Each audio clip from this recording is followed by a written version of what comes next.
It's about trying, learning, and growing. Sa mga graduates na hindi sumakses ngayon, walang honor, don't lose hope. Madami pang chances, mga anak. Never stop trying.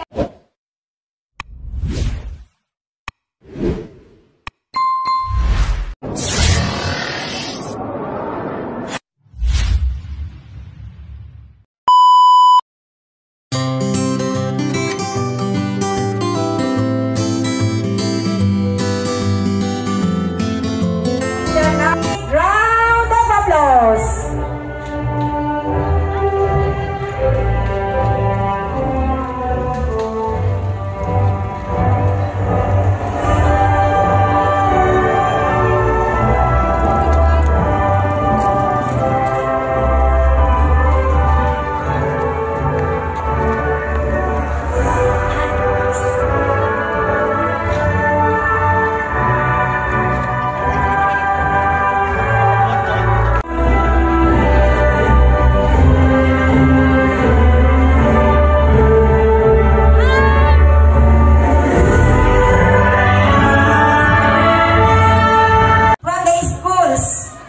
Division of Isabela, led by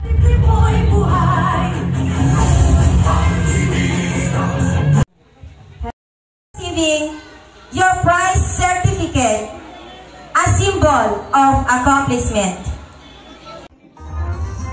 Mrs. Delia Asher.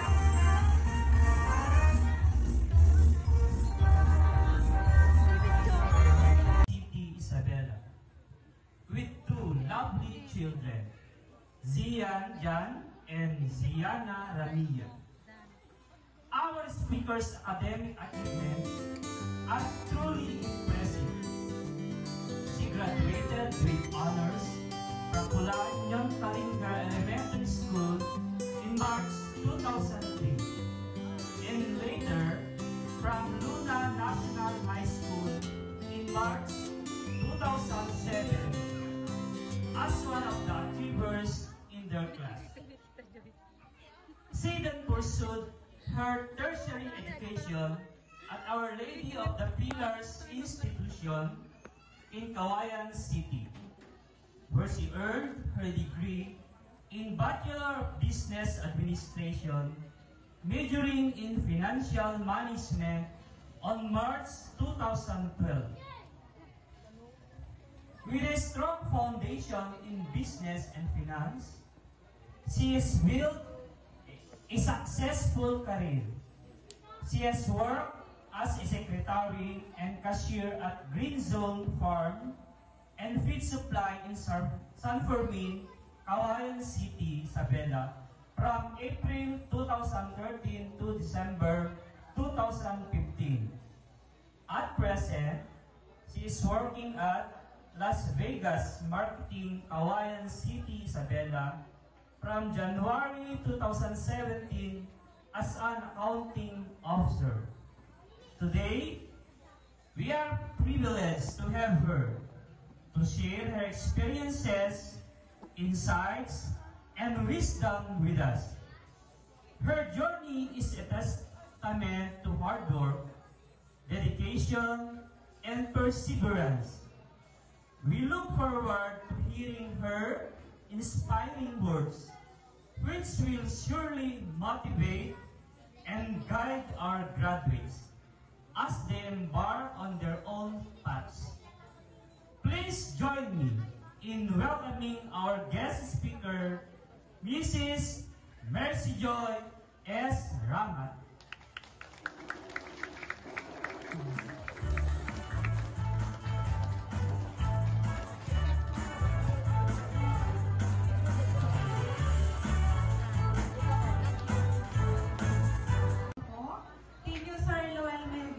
For that very beautiful introduction. Isang magandang hapon po sa ating lahat, sa ating kagalang-galang na District Supervisor, Dr. Andrea Ramos, represented by Dr. P. Agonoy, our cluster head, Principal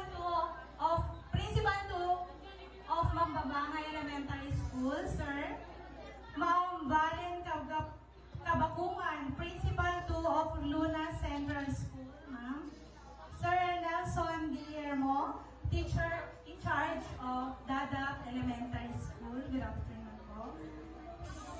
Sa ating aktibo at masipag na teacher in charge, Ian Mark Sugitan, sir. Sa ating mabait na administrative officer, Desiree at Kawili, ma'am. Sa mga masisipag at dedikadong guro ng paaralang ito, good afternoon po.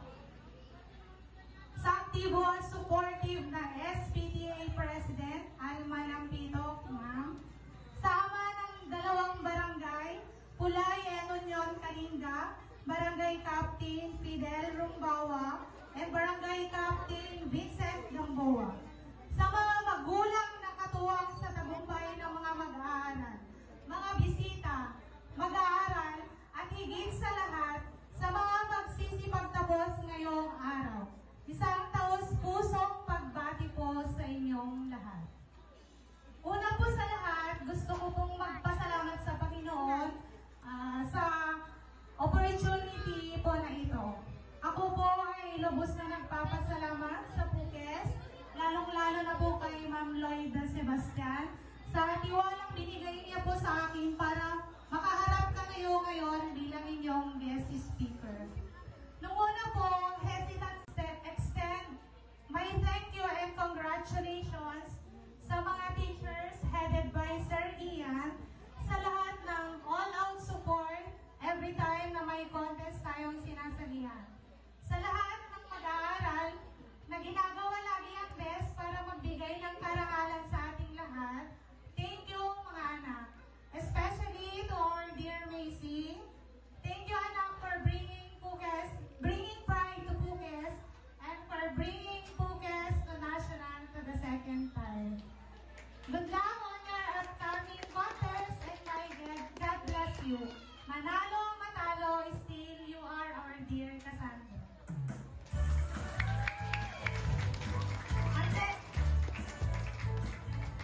Ang tema ng inyong graduation ngayon ay henerasyon ng pagkakaisa, kaagapay ng bagong Pilipinas.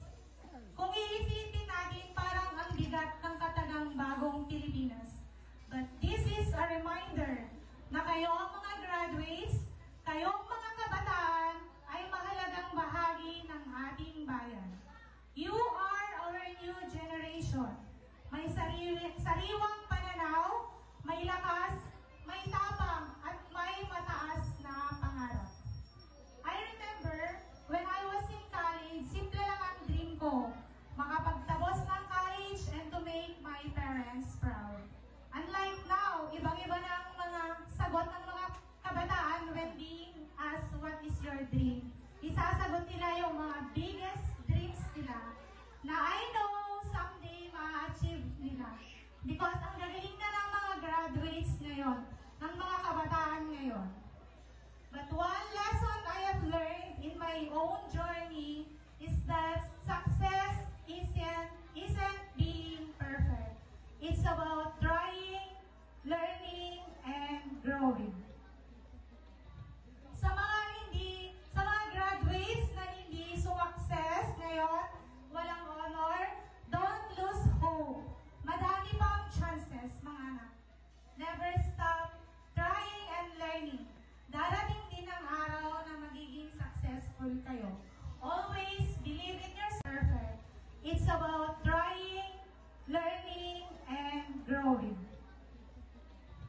Sa mga graduates na hindi success ngayon, walang honor, don't lose hope.